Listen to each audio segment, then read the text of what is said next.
As was alluded to earlier, and we certainly brought that out, this conference did afford us with a wealth of opportunities to accomplish some things that we'd never had a chance to accomplish before. Those being for the first time in 46 years since the occupation, we had a chance to officially raise the issue of the illegal occupation on occupied soil to its occupiers. And that was our main goal that we went over to accomplish, and the United States government officials certainly came through for us, and for that they are to be extremely commended. Another thing that we wanted to accomplish was this gave us an opportunity to gain unprecedented press coverage. We knew right off from the start this is going to be one of our biggest challenges, as well as being the press is going to be our best friend as well, because the challenge that we've always been up against here in the West is to try and get our question in the American press, in the Western press in general. And what we tried to do was we dealt with the press. That started all the way in the summer. And Ivars College has a lot of credit going to for this, because during the summer months before the trip, he made the contacts. He found out which news services were going. He made contacts. He went out. He made friends with them. He was known to them when the conference started, and he was their trusted fellow among us Latvians once the conference started. And he got the ball rolling as far as the press. And just to let you know, some of you might know who came, but just to know just how much press we got and the quality of the press. We had the New York Times, the Washington Post, Washington Times, both Time and Newsweek correspondents were there. UPI, Scripps Howard, Wall Street Journal. From the television media, we had PBS and a couple of crews from ABC affiliates. So we had quite a lot of press coverage.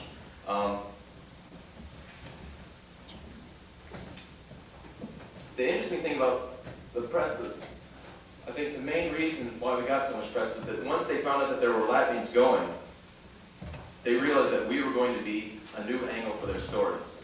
And certainly the KGB warning that we received certainly didn't help our press, because after that we were especially visible within the delegation itself. Every day, press people would come up to us after the warning. They did it beforehand too, but ever since the warning, right at midweek on Wednesday from the KGB, they would come up to us every day, and they would ask us, have we been harassed? Have we had this or that? How are you guys doing? And they were genuinely concerned. We were all very touched by that, as well as the rest of the Chautauqua crew. They were all genuinely concerned with our safety, because they realized what was going on, and we appreciate the concern that they all showed towards us. From the press, I would like to say that I don't want to play favorites with the press, because everybody in the press is our friend, especially given our situation, but I would especially like to mention that Amity Schlace from the Wall Street Journal is one to be certainly given special thanks to, because she, a couple of generations before, earlier generations, actually came from the area around Riga, so she went back to her ancestral homeland, and she spent quite a lot of time with us, and she wrote an especially helpful and a wonderful article that appeared in the Wall Street Journal, both overseas and here in the United States. Frank Moring from Scripps Howard News Service also, he personally, as we found out later in Moscow, he went through quite a personal experience, and he was one of the people who I remember as being especially concerned with our safety. He would come up to us every day and spend time with us and eat lunch with us and so forth. So I'd especially like to thank him. And Philip Taubman from the New York Times for especially insightful and very, very well-written articles. The volume was tremendous. Anyone that knows that the volume of press that we received was absolutely tremendous. And it was interesting to note that every article that I saw did mention the non-recognition policy, that the fact that the non-recognition policy was stated by the United States officials. That, I think, was the key, and the press, as well as the government officials, really came through for us. The Latvian press, as well, came through for us. They reported the non-recognition policy being stated by our officials every day that was stated, which meant every day of the week.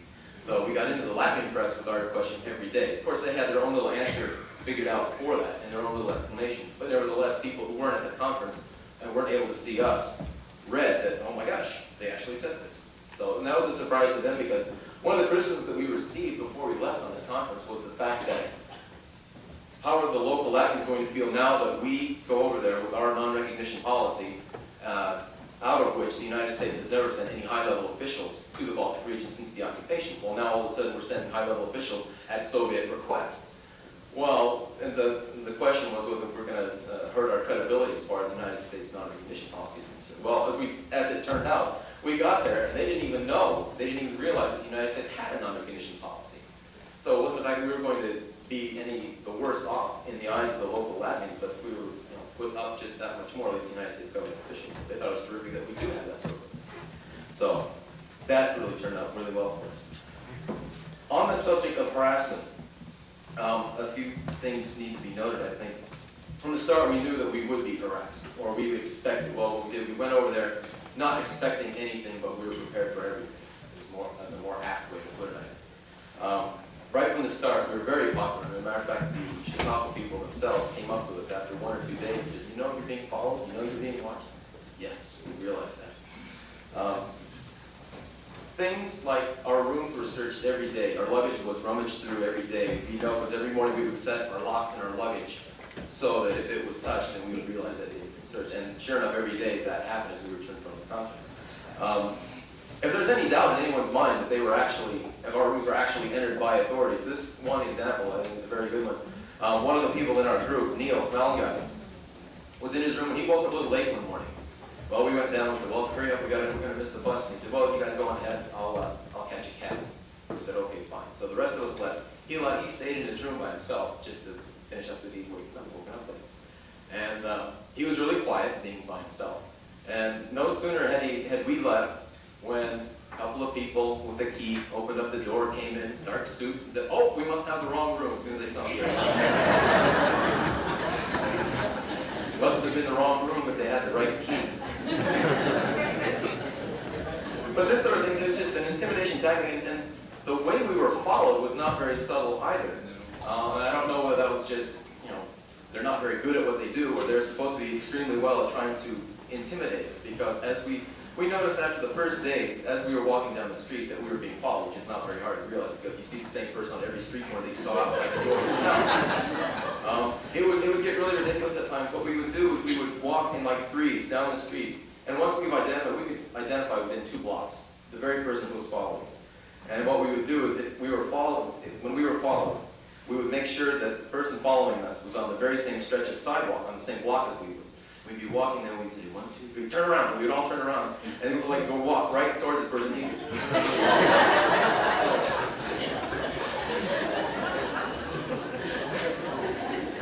But their intimidation tactics were very, very sincere, as was evidenced by the KGB warning. Because up to that point, I think they were really, really agitated and irritated at the fact that the issue was being raised as much and as often as it was. I think they were looking for a scapegoat to try and calm things down. And that KGB warning certainly worked, but I would figure only for like an hour or so. Because after that, you would realize that this happened during the Nicholas Danilov affair. And we realized that if they were to touch any one of us and try to do this sort of thing, with the amount of press coverage and the United States officials that were there, then there's no sense in doing that. It was very, very dangerous for them to do. So we realized that was just intimidation. Nevertheless, for me personally, that made me a little bit more apprehensive as far as wanting to go and see my relatives, because I seriously did not want to jeopardize them.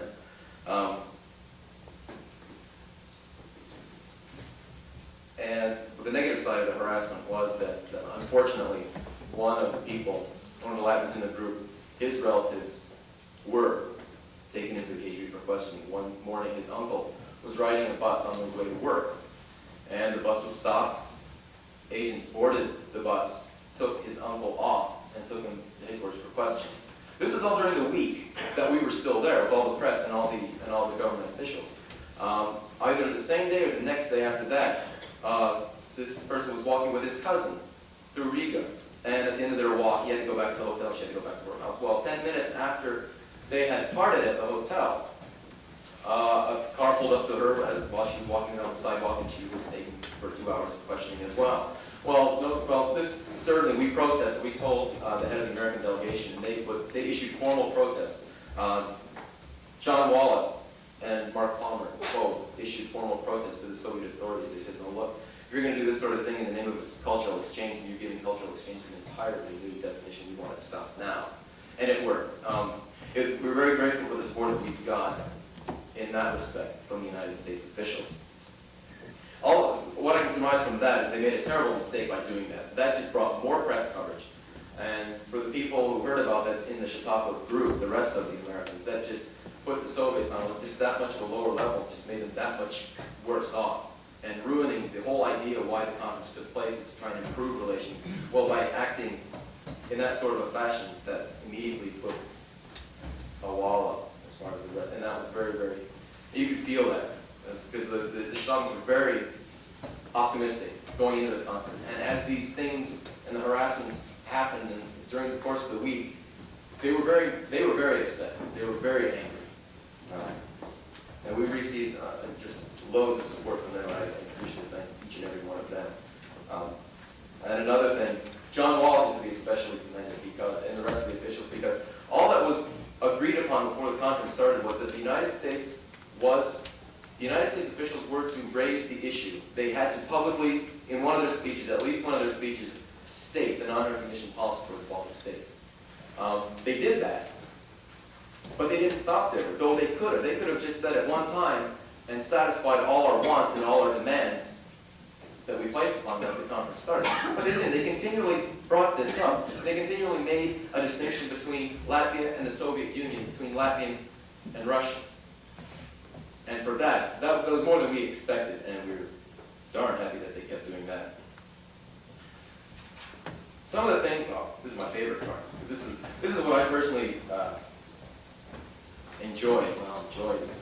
This is what I felt most emotional about during the conference, was the time that after it started, the afternoon after we got the warning from the KGB.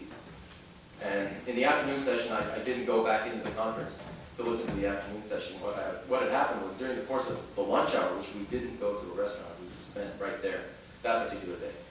We struck up a conversation with one or two of the local people who were started milling around the conference center. Well, no sooner had we started a conversation with one or two of them when that just multiplied, and pretty soon we were surrounded. I myself, I think I was surrounded for about 50 people. And I stood there for 4 hours and just answering questions about, as Louise said, just answered questions about Latvia, no, not Latvia, but about America, and about Latvians in America. And they were astounded. And they thought, oh, sure, there are a couple hundred Latvians in America, so you guys get together for tea every now and then. Well, no, there's like 90,000 of us here. And we have organizations, we have schools, and this sort of thing. They were extremely pleased to hear all of this, and surprised as well. The interesting thing was the first day, that was Wednesday, the first day that this sort of thing happened, when so many people came to the conference site and came and talked to us and crowded around us in defiance of all the authorities that were trying to keep them away. Well, the next day, the day before, they asked me if I was coming back the next day. I said, yes, I was. And they said, well, we'll come back and we'll talk to you. I said, good, I want that. The next day came, and after the morning session ended, I agreed with all these people to come back out and talk with them. Well, as I came back out of the morning session, what we had seen that there are just as many, if not more people there as was the day before. But as I looked, they were all behind these police barricades, these militia barricades across the street and down the block. You could just look, when you came out of the conference center, you could see there were just masses of people, but they were all being held back. And we immediately went to all the press people and said, look what's going on, and they were appalled. We went to the American officials and they were appalled. They issued formal protests. And what we did, we said, well, we promised to go talk to them, so we went on the other side of the barricades and went and talked to them. So for another 4 hours, all that afternoon. And it was incredible, the response that we did get from the local people. I'll just say a couple of things that what we heard on the street from the Latvians as they talked to us. One was, especially what I mentioned earlier about the non-recognition policy. They said, you have no idea what this means to the Latvian people. We're so proud that that the United States has taken this sort of stance against this Soviet occupation. Another one, this is probably one of the most interesting things. Ivars one day was outside speaking with local people. And as there was a crowd gathered around, people were asking him questions. One question came at him to the effect of, do you like Latvia? How would you like to live here? And he said, well, I like Latvia a lot. The people are beautiful, and the country's beautiful.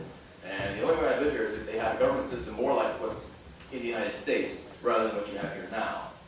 And there's some bullying, and somebody asked another question. But after that, apparently the same person who asked this question came up to Ivars and handed him a note, which Ivars read later at the hotel, and it said, please forgive us. You can't leave. You can leave, we can't. Try to understand and forgive us.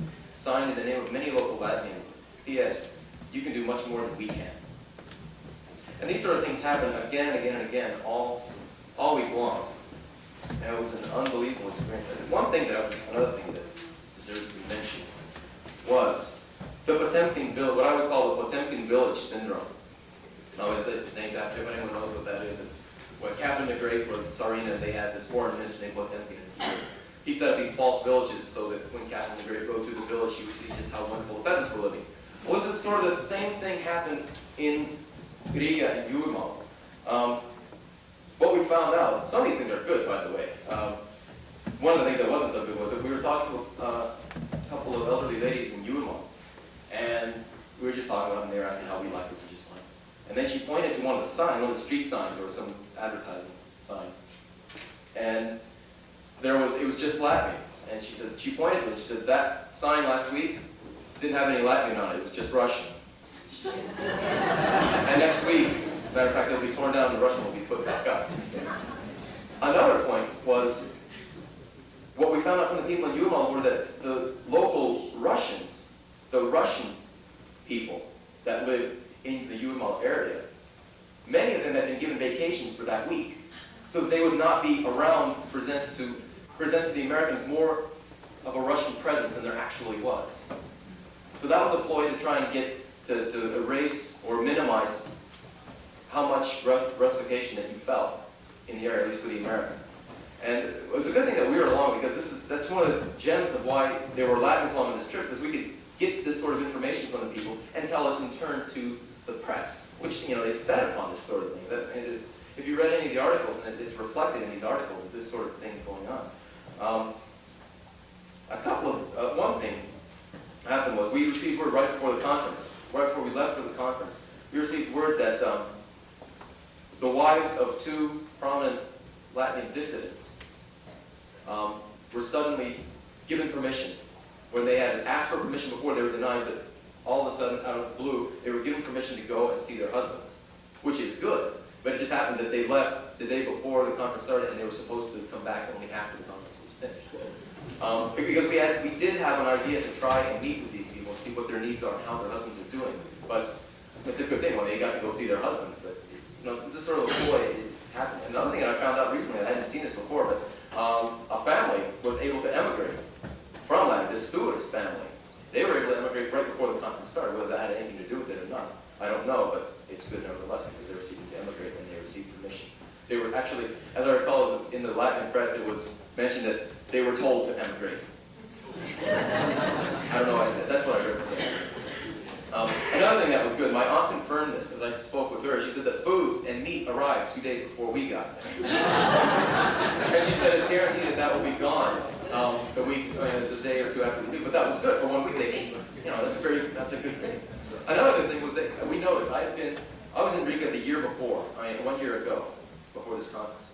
And I realized I noticed some things about how I had pictures, so I know generally what sort of physical shape the buildings were in.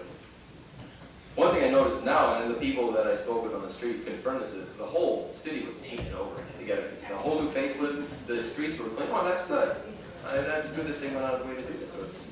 But it's all this attempt to try and cover up all the things that would have normally been there had we not gone. And this we in turn relayed to the press, which they also fed on. So, like I said, none of the irregularities went unreported to the press. Anything that we found that was a little bit strange, we reported it, and they were thankful for that, because that made their stories just that much longer, that much more interesting. A quick word about the entertainers that went along the trip. Not only were just casual tourists along the trip, but there were entertainers as well. Well-known artists such as Grover Washington Jr., jazz saxophonist, and Tommy Seesor, jazz bass player, and actors Karen Akers and singer Ron Richardson. All these people, I know personally, I spent the most time with Ron Richardson, and I believe he won the Tony Award for Best Performance in a Broadway Musical last year. But the day of his performance, there were evening concerts every day of the week that we were there. And on the day that he was to perform, he changed his program that very afternoon, because it had happened later in the week, and there were a lot of things that he had gone through. He had seen all the negative things that I mentioned earlier. He'd seen this sort of thing developing, so it taught him a lot. And the very day that he changed, the very day he was supposed to sing, he changed his program. And songs he sang, first thing he sang was Bridge Over Troubled Waters. And Another thing, what he did, I wasn't at the concert myself, but I was told this, that he sang another song, and he gave it an introduction to the effect that this next song is dedicated to our two governments, but we people really know what's going on. And the song is Worlds Apart. And this is the best one, and this is something I will not forget because he sang this for us, a cappella in Moscow after the conference, because I hadn't heard it, but I wanted to. Another thing, the next song he performed, he said he did not have this plan. He got the idea that very afternoon, like I said, when he changed his entire program. And what he did, he gave the music to the boys' choir of the Riga Conservatory. And he said, with the introduction, he gave all this in the introduction, so I gave this music. And in 2 hours, these wonderful people had learned it, and learned it wonderfully. And so now I'd like to sing this song for the beautiful people of Latvia, and I'm thankful for the opportunity to view these beautiful Latvian people in this beautiful country of Latvia, and to perform with these beautiful Latvian artists. And what we'd like to sing for you now is Free at Last, thank God Almighty for free at last. And then he sang another song, which was, he said in his introduction, he started laughing. He said, I'd like to sing this next song, and he started laughing. He said, because it's usually sung by small children in America. It's called Jesus Loves. Tommy Cecil, somebody I talked to one night, that Wednesday night, I met him at the hotel and I was talking to him. And I explained the whole day's events about the KGB, about all those people that came and spoke with me. That very night on TV, the Latvian flag was on the TV. That was something, because I was over at my relatives when I saw that. I was like, my jaw just dropped. And I told him about all these things, and I told him this comment that my relatives had mentioned as I was watching this. They said they were watching the performers perform. He said, they looked at the popular singer, Raimons Pauls. As I understand, he started out as a jazz improvisationist, as I understand it from my brother. And they watched him perform with Grover Washington Jr. and all these other people. And they were looking at him. They mentioned to me, which I told Tommy Cecil later, they said, well, why can't the daggone government people do this? Look, they're just happy to go out there, and they don't care who the other person is. They're just happy to go out there and play their instruments and do what they love to do the most. And as I told all these things to Tommy Cecil, and he broke down and cried right there in the hotel. And we received just waves of sympathy from the entertainers especially. Karen Akers, who was in the movie Heartbreak with Jack Nicholson, Meryl Streep. And she even cared enough to learn a couple of things in Latin to say, and in Russian as well. And she learned some things like Labaka and it was just nice that people cared enough to learn a few things about Latin. Because we told them right from the start, we said, if you just make the minimal effort to make the distinction between a Latvian and a Russian, you'll be greatly appreciated there. And which is what they did, and they were greatly appreciated. I love this. Grover Washington Jr., they were going to have an informal jam session at a bar after one of these evening concerts, because they didn't like being in stuffy concert hall. They wanted to go down to a bar and do just a jam session. Well, when they got down there, Grover Washington found out that they weren't letting certain people in the door that wanted to come here. When he found out about that, he went to the person at the door and said, look, I hear you're not letting certain people in because they're not the right sort of people. Maybe you let those people in or we're going to have this thing out in the street.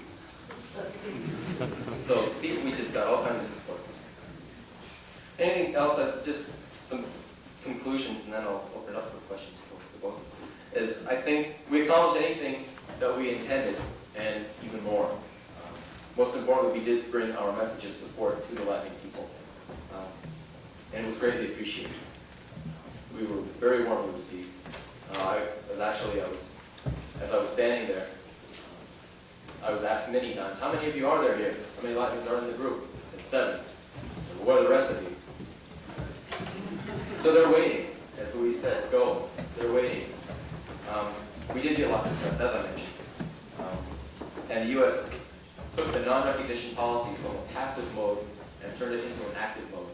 Instead of just sitting at home saying, we're not going because we protest the occupation, they decided to go over there and protest the occupation right there, which I think was a tremendous asset that really backfired on the Soviets' plan of trying to exploit this trip as a de facto recognition of the occupation of the Baltic states, and the events certainly backfired on the Soviets at that time. And I guess to sum it up, the support that we received from the Latvian people, I can just sum up in one sentence. And this is one of the things one Latvian mentioned. He said, "God bless you. You made us feel like a nation again."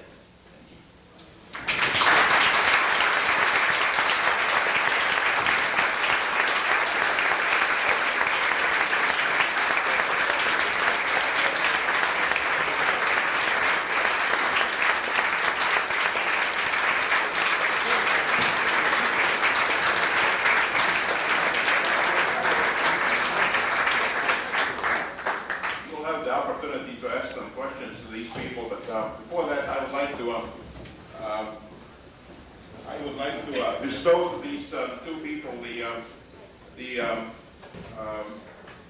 thank you from the All-American Latvians in the United States, and it's my privilege to present to Louisa Foster the Achievement Award from the American Latvian Association on behalf of the association for Latvia and what she has done.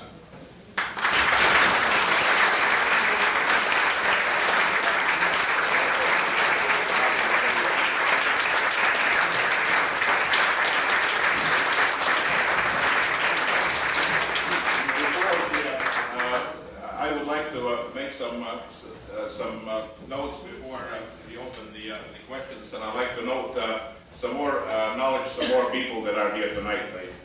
First of all, I'd like to call on Stella Benard, Vice President of the Polish-American Congress, representing the Roman Kuczynski tonight.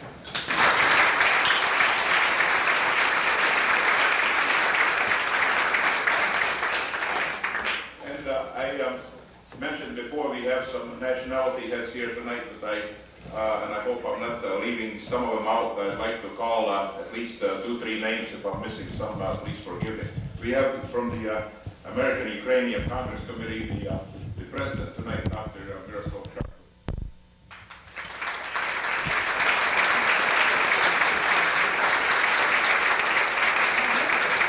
We have from the Estonian Society of Chicago, Ms. Alexander Cook.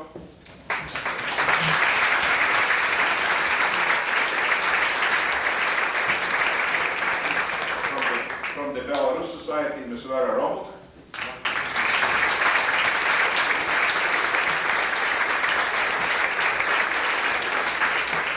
From Mr. Zednevsky. And my husband, Dr. Romuk.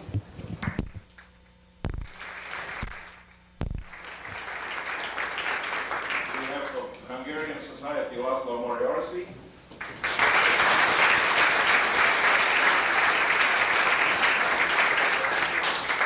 Our good friend, Reverend Prunskis, tonight from the Lithuanian National Council.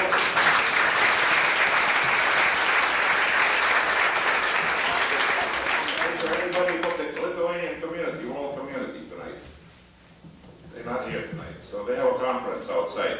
And I also like to present you tonight, tonight's chief organizer, our United Latvian Associations of Chicago president, Mr. Alexander Skandrovs.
Yeah. Ivar, nav? You're kidding. Ivar, nekā nav? Nav. Ivar, vajadzētu būt. Shit. Kas te fuck notika? Hello, Ivar.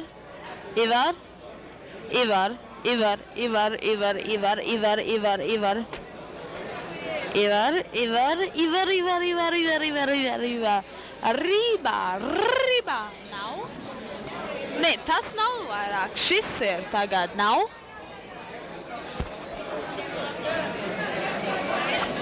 Varbūt.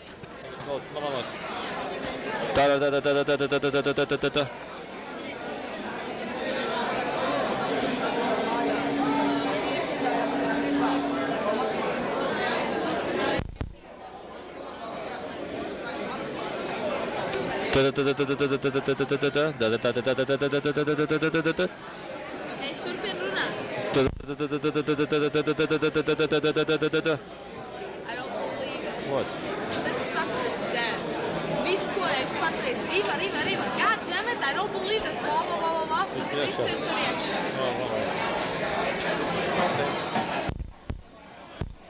Šo mēs varam paņemt un izlabot. Jā. Tātad mēs varam šo spraut to iekšā. Jā.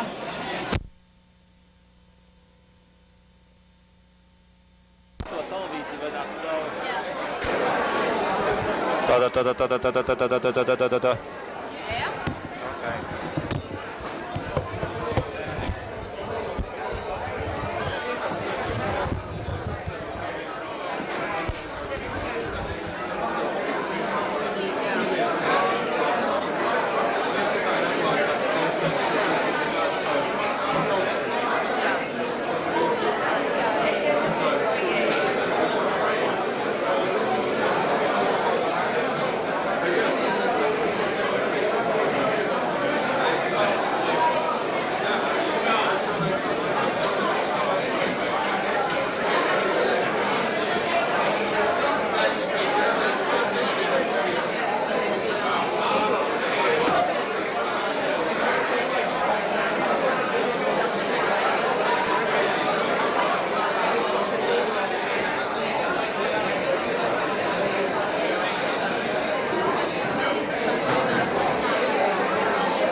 got a nice close-up of Sylvia.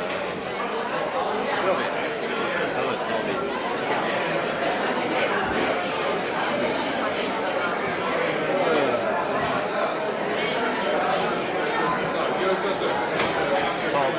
It's all being taped.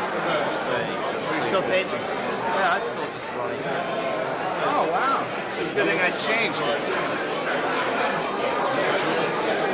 See, when you have to change, When you have to change, you must have two people. Also, the sound went down. Sound went down. Ears are dead. there's a new battery in the box. Ears are dead. The ears? Yeah. Trying all the other microphones. Mics are right, so they're all about earphones, nothing. That's bizarre, because that's from my little yuppie blaster.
Ladies and gentlemen, if you see this man, call 911 immediately.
No.